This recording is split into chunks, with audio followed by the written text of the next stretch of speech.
Sebuah drone diluncurkan dari Irak menghantam pelabuhan Eilat, Israel pada Rabu 25 September 2024.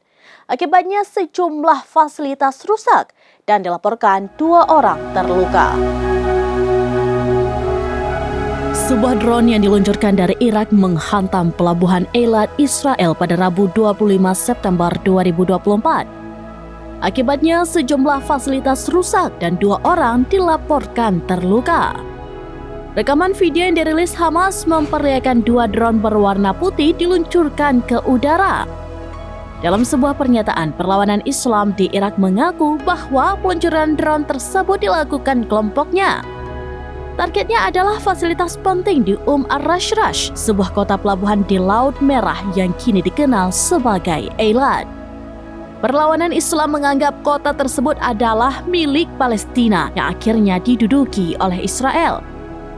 Perlawanan Islam di Irak menyerang target strategis di Eilat pada hari Rabu menggunakan pesawat tanpa awak, katanya dalam sebuah pernyataan dikutip dari Al-Arabiya pada Kamis 26 September 2024.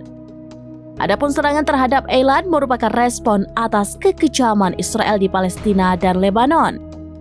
Militer Zionis tidak hanya menindas rakyat Gaza, namun juga membuat kekacauan di Beirut dengan dalih memerangi Hizbullah. Namun faktanya ratusan warga sipil Lebanon tewas diserang Israel.